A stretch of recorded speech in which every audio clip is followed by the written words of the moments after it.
kabantay. Dito pa ho tayo na nanghalian, alas 2 na. Ayan.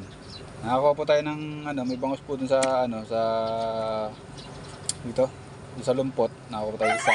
Tapos may konting hipon. Gawin po natin luto sa tiston. Tagulan po, ngayon po ang sibol ng mga tiston. Tara, let's go. Kuha tayo. Para malaman nyo lang po kung ano yung tiston natin kukunin.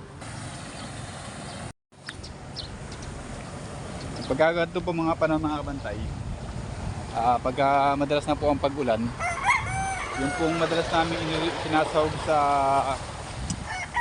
tilapia o kaya naman po bangus na tumutubo po dito sa ating pilapil. So yung sa ikan, hindi pa tayo nakakakuha, pero next time magluluto tayo ng sa ikan, luto sa sardinas naman. O kaya kahit naman sapo sa kanin lang, tapos meron kang peritong tilapia, yan, sarap na.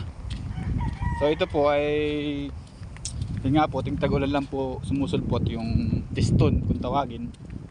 Kukuha ko tayo. Ang sarap po nito sa sa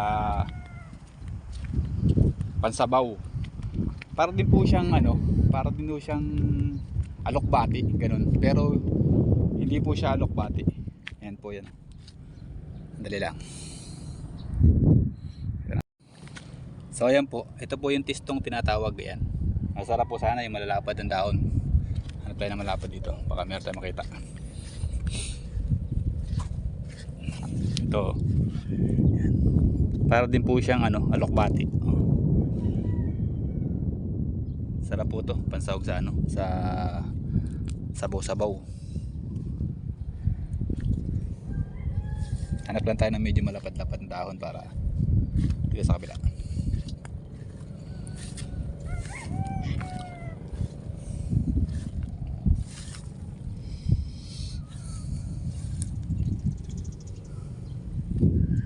Pwede na to. Pili lang tayo dito ng medyo malapad. Ayan po ang tistong tinatawag mga kabantay.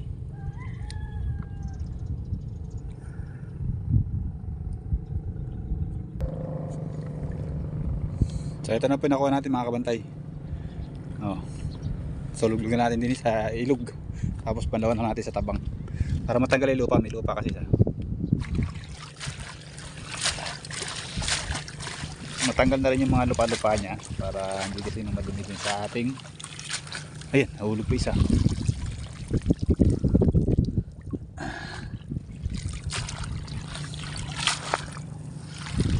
Saka natin panlawan ng tubig. Ayan, tara, let's go. Magluto tayo ng ating mayuulam. So ayan, paparigit lang po tayo ng ating kalan. Ayan.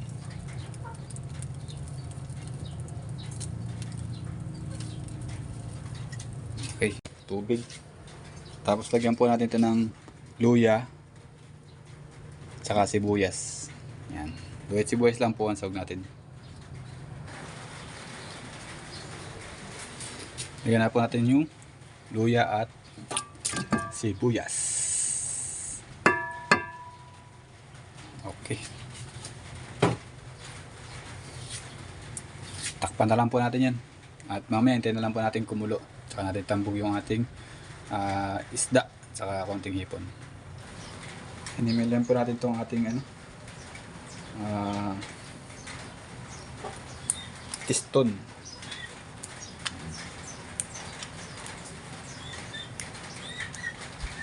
Hugasan naman po natin sa ilog, sa pinaka plistaan. So banlawan na natin siya ng tabang pagka himay natin. Damo-damo pa. Tuwing tag-ulan lang tayo makakain ng ganito.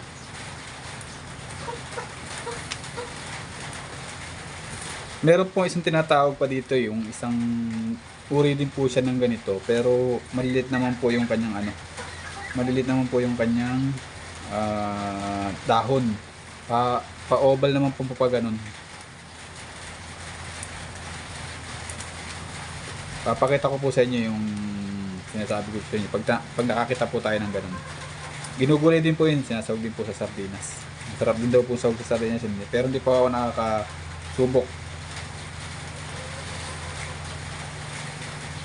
Ito lang po ang susubukan natin. Sa pangsahog sa ayan, sa ganyan, sa sabaw. Kahit anong sabaw po to, pwede.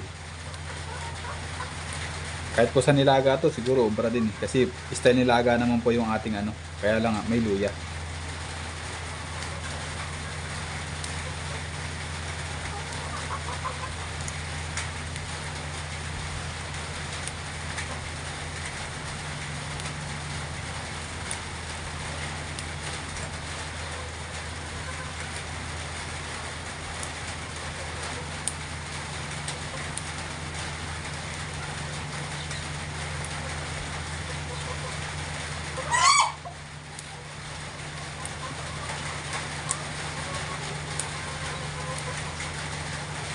Yung pong lapad niya, para din pong alokbati. Ayan.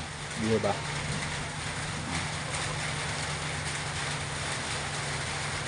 Violet din po yung kanyang ano. Yung mga gilid ng ano. Meron ding berde-berde pero meron din pong violet.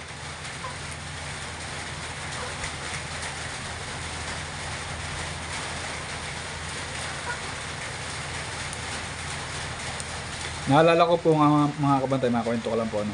Nung kami kasalukuyang humuhuli, meron po kaming nakasamahan na bali tiga ibang lugar din, galing ibang bansa. Babae po siya, bali asawa po siya ng nakasamahan namin sa trabaho. Bali pinsan ng aming amo. Ang amo namin na si Bustino. So ngayon, nagkainan kami. Kumuha kami ng ganito na ganitong itong dahon ng tiston. So sabi niya kinakain daw nila yun sa kanilang probinsya. Sabi ko, uy, sabi ko ganun,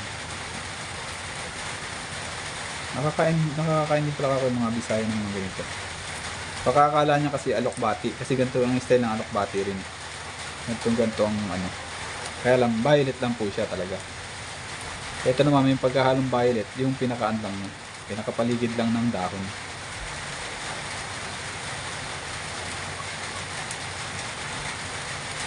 So, ito na po yung nahimay natin.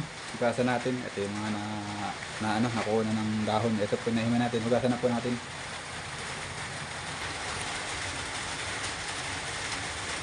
Ayan po. Ayan tubig. Hugasan natin.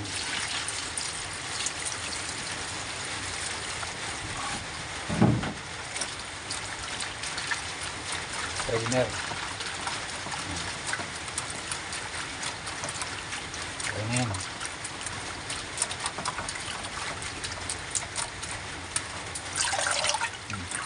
Diba? Okay. Okay.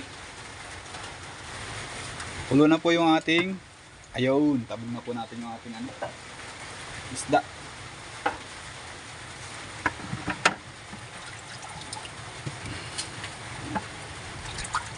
Yung ating bangos ay hindi natin pinutol, ayan, para isang buo na natin kakainin. Tapos lagyan natin tong ipon.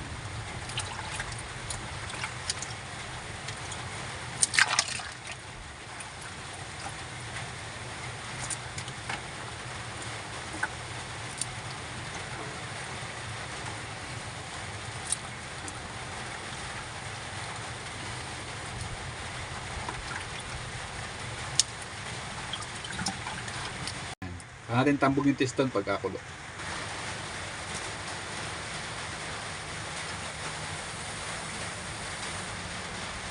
Wala yung tubo natin dito pang ihip.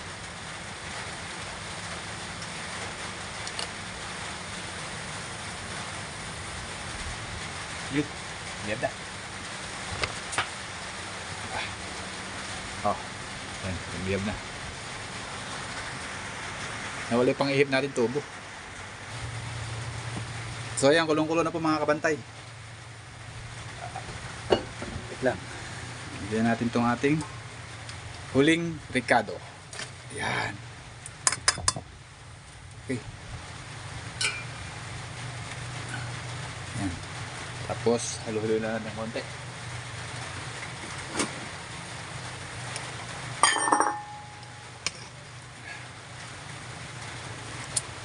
Hindi na po natin tatakpan mga kabantay. Mauna na siyang kumulo.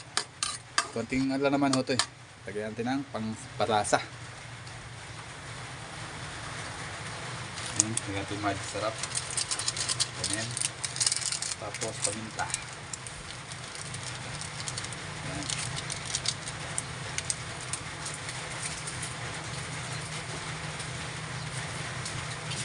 Tapos asin. Ayan, okay na po to. Ayan, titikman lang natin kung maalat na ba o matabang.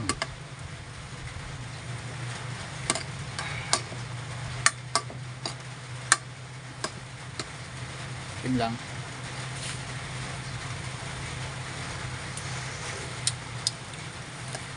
Konti pa.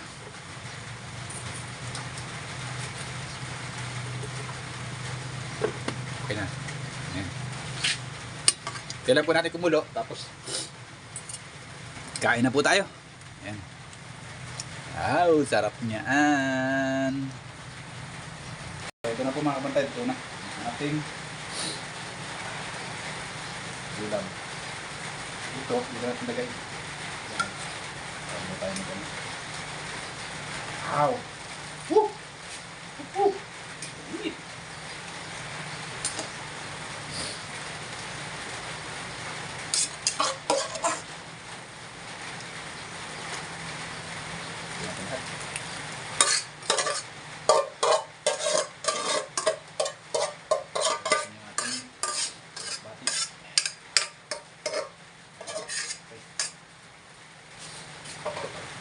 Sipon sa asap, sa usok.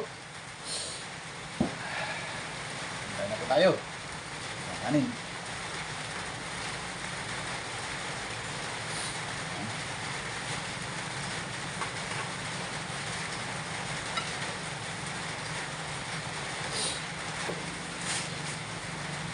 Salamat po Lord.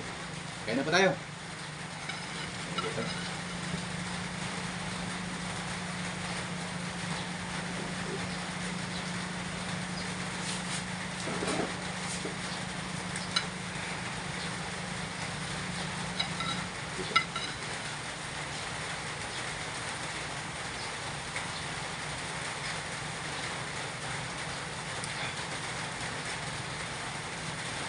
Saka po tayong babaybay o heko kung tawagin.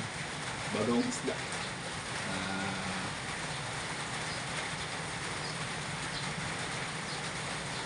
Sinala. Wala na ako sa mga buto-buto.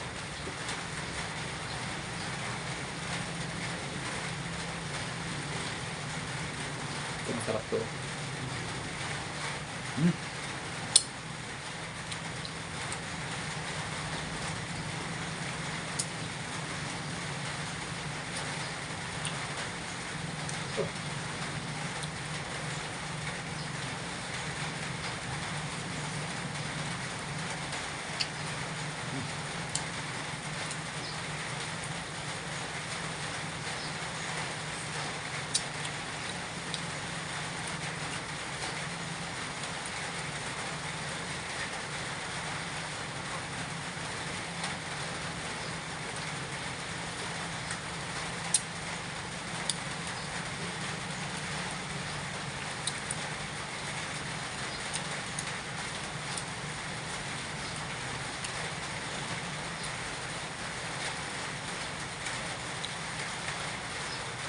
Malamig na kanin, may itlay sabaw.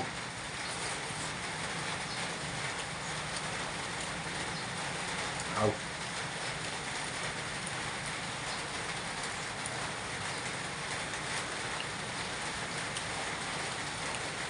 Meat.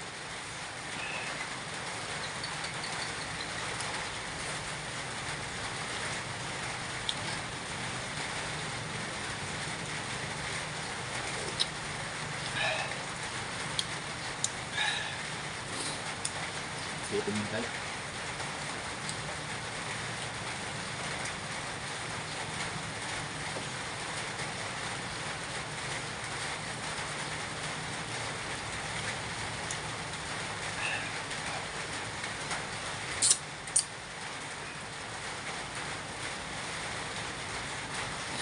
Ow.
Init. Sarap yung gupit sabaw.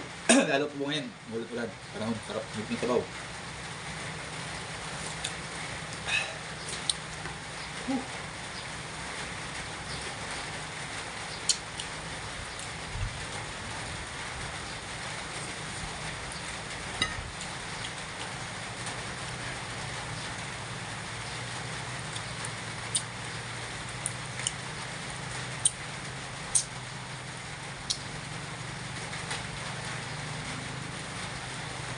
Sa bangus po. Matanik po talaga yung bangus.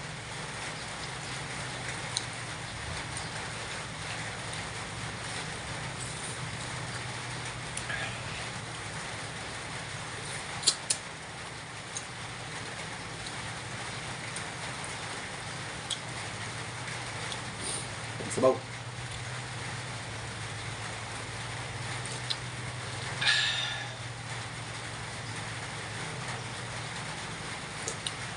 Tatanggal lamig.